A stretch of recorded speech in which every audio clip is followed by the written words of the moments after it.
بسم اللہ الرحمن الرحیم۔ السلام علیکم ورحمۃ اللہ وبرکاتہ۔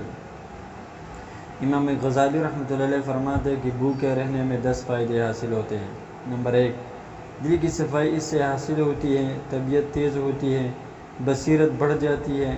اس لیے کہ پیٹ بھر کر کھانے سے طبیعت میں بلادت آتی ہے اور دل کا نور جاتا رہتا ہے۔ معدے کے بخارات دماغ کو گھیر لیتے ہیں، جس کا اثر دل پر بھی پڑتا ہے کہ وہ فکر میں دوڑنے سے عاجز ہو جاتا ہے، بلکہ کم عمر بچہ اگر زیادہ کھانے لگے تو اس کا حافظہ بھی خراب ہو جاتا ہے، ذہن بھی کند ہو جاتا ہے۔ ابو سلیمان دارانی رحمۃ اللہ علیہ فرماتے ہیں کہ بھوکا رہنے کی عادت پیدا کرو، یہ نفس کو مطیع کرتا ہے، دل کو نرم کرتا ہے اور آسمانی علوم اس سے حاصل ہوتے ہیں۔ حضرت شبلی رحمۃ اللہ علیہ فرماتے ہیں کہ میں اللہ تعالیٰ کے لیے جس دن بھوکا رہا، میں نے اپنے اندر عبرت اور حکمت کا ایک دروازہ کھلا ہوا پایا۔ اسی وجہ سے حضرت لقمان علیہ السلام کی اپنے بیٹے کو نصیحت ہے کہ بیٹا، جب معدہ بھر جاتا ہے تو فکر سو جاتا ہے اور حکمت گونگی ہو جاتی ہے اور اعضاء عبادت سے سست پڑ جاتے ہیں۔ ابو یزید بستامی رحمۃ اللہ علیہ فرماتے ہیں کہ بھوک ایک ابر ہے، جب آدمی بھوکا ہوتا ہے تو وہ ابر دل پر حکمت کی بارش کرتا ہے۔ نمبر 2، دوسرا فائدہ دل کا نرم ہونا ہے، جس سے ذکر وغیرہ کا اثر دل پر ہوتا ہے۔ بس اوقات آدمی بڑی توجہ سے ذکر کرتا ہے لیکن دل اس سے لذت حاصل نہیں کرتا اور نہ اس سے متاثر ہوتا ہے، اور جس وقت دل نرم ہوتا ہے تو ذکر میں بھی لذت آتی ہے، دعا اور مناجات میں بھی مزہ آتا ہے۔ ابو سلیمان دارانی رحمۃ اللہ علیہ کہتے ہیں کہ مجھے سب سے زیادہ عبادت میں مزہ جب آتا ہے جب میرا پیٹ بھوک کی وجہ سے کمر کو لگ جائے۔ حضرت جنید رحمۃ اللہ علیہ فرماتے ہیں کہ آدمی حق تعالی شانہ کے اور اپنے سینے کے درمیان ایک جھولی کھانے کی کر لیتا ہے، پھر یہ بھی چاہتا ہے کہ اللہ تعالیٰ سے مناجات کی حلاوت بھی نصیب ہو۔ پیٹ بھرنے کو فقیر کی جھولی بھرنے سے تشبیہ دی ہے۔ نمبر 3، تیسرا فائدہ یہ ہے کہ آدمی میں عاجزی مسکنت پیدا ہوتی ہے اور اکڑ مکڑ جاتی رہتی ہے۔ جو سرکشی اور اللہ تعالیٰ شانہ سے غفلت کا سرچشمہ ہے، نفس کسی چیز سے بھی اتنا زیر نہیں ہوتا جتنا بھوکا رہنے سے ہوتا ہے، اور آدمی جب تک اپنے نفس کی ذلت اور عاجزی نہیں دیکھتا اس وقت تک اپنے مولا کی عزت اور اس کا غلبہ نہیں دیکھ سکتا۔ آدمی کو چاہیے کہ کثرت سے بھوکا رہے تاکہ ذوق سے اپنے مولا کی طرف متوجہ رہے۔ یہی وجہ ہے کہ جب حق تعالی شانہ نے حضور صلی اللہ علیہ وسلم پر یہ پیش فرمایا کہ مکہ مکرمہ کی ساری زمین سونے کی کر دی جائے تو حضور صلی اللہ علیہ وسلم نے عرض کیا، یا اللہ یہ نہیں بلکہ میں تو یہ چاہتا ہوں کہ ایک دن بھوکا رہوں اور ایک دن کھاؤں، تاکہ جس دن بھوکا رہوں تو صبر کروں اور تیری طرف عاجزی کروں اور تجھ سے مانگوں، اور جس دن کھاؤں اس دن تیرا شکر ادا کروں۔ نمبر 4، چوتھا فائدہ یہ ہے کہ اہل مصیبت اور فاقہ زدوں سے غفلت پیدا نہیں ہوتی۔ پیٹ بھرے آدمی کو بالکل اندازہ نہیں ہوتا کہ بھوکوں اور محتاجوں پر کیا گزر رہی ہے۔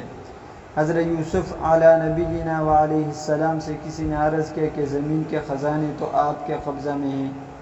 پھر بھی آپ بھوکے رہتے ہیں۔ فرمایا کہ مجھے یہ ڈر ہے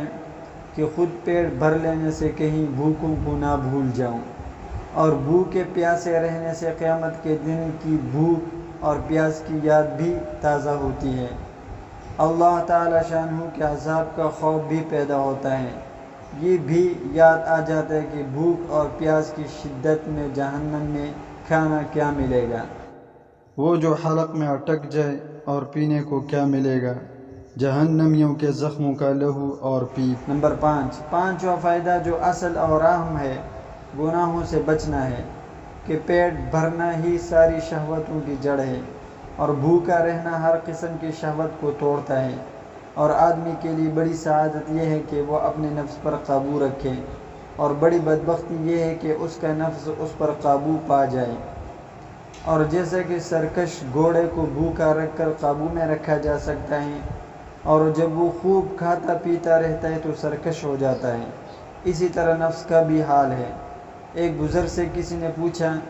کہ کہ آپ بڑھاپے میں بھی اپنے بدن کی خبرگیری نہیں کرتے۔ کچھ طاقت اور قوت کی چیزیں کھانے کی ضرورت ہے۔ وہ فرمانے لگے کہ یہ نفس نشاط کی طرف بڑی تیزی سے چلنے والا ہے، مجھے یہ ڈر ہے کہ کہیں مجھے کسی گناہ کی مصیبت میں نہ پھانس دے، اس لیے میں اس کو مشقت میں ڈالے رکھوں۔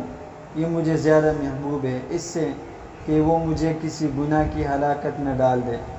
حضرت عائشہ رضی اللہ تعالیٰ عنہ فرماتی ہیں کہ سب سے پہلی بدعت جو حضور صلی اللہ علیہ وسلم کے بعد پیدا ہوئی وہ پیٹ بھر کر کھانے کی ہے۔ جب آدمیوں کے پیٹ بھر جاتے ہیں تو ان کے نفوس دنیا کی طرف جھکنے لگتے ہیں، اور یہ فائدہ جو ذکر کیا جا رہا ہے ایک ہی فائدہ نہیں بلکہ فوائد کا خزانہ ہے، اور اس میں کم سے کم جو فائدہ ہے وہ شرمگاہ کی شہوت اور فضول بات کی خواہش کا چھوڑنا ہے، اس لیے کہ بھوکے آدمی کا دل فضول باتیں کرنے کو نہیں چاہا کرتا، اور اسی ایک بات کی وجہ سے آدمی غیبت سے، جھوٹ سے، فحش بات کرنے سے، چغلی وغیرہ بہت سی چیزوں سے محفوظ رہتا ہے، اور پیٹ بھرنے پر آدمی کا دل تفریحی باتوں کو چاہا کرتا ہے، اور عام طور سے ہم لوگوں کی تفریح آدمیوں کی آبرو سے ہی ہوتی ہے، اور حضور صلی اللہ علیہ وسلم کا پاک ارشاد ہے کہ زبان کی کھیتیاں ہی آدمی کو اکثر جہنم میں ڈالتی ہیں، اور شرمگاہ کی شہوت کی ہلاکت تو کسی سے بھی مخفی نہیں ہے، اور آدمی کا جب پیٹ بھرا ہوتا ہے تو پھر شرمگاہ پر قدرت دشوار ہو جاتی ہے، اور اگر اللہ کے خوف سے آدمی اس پر قدرت پا بھی لے تب بھی آنکھ کا گناہ ناجائز طریقہ سے کسی عورت یا مرد کو دیکھنا تو ہو ہی جاتا ہے۔ حضور صلی اللہ علیہ وسلم کا ارشاد ہے کہ آنکھ بھی زنا کرتی ہے جیسا کہ شرمگاہ زنا کرتی ہے، اور اگر آدمی آنکھ بند کر کے اس پر بھی قدرت پالے تب بھی جس کو دیکھا جا چکا ہے اس کا خیال تو دل میں آتا ہی رہے گا، اور شہوت کے خیالات حق تعالی شانہ سے مناجات کی لذت کو کھو دیتے ہیں، اور بسا اوقات یہ فاسد خیالات نماز میں بھی آ جاتے ہیں۔ زبان اور شرمگاہ مثال کے طور پر ذکر کر دیے، ورنہ سات و اعضاء کے سارے گناہ اسی قوت سے پیدا ہوتے ہیں جو پیٹ بھرنے سے حاصل ہوئی ہے۔ السلام علیکم ورحمۃ اللہ وبرکاتہ۔ باقی 4 فائدے سننے کے لیے اگلی ویڈیو کا انتظار کیجیے اور ہمارے یوٹیوب چینل کو سبسکرائب کیجیے۔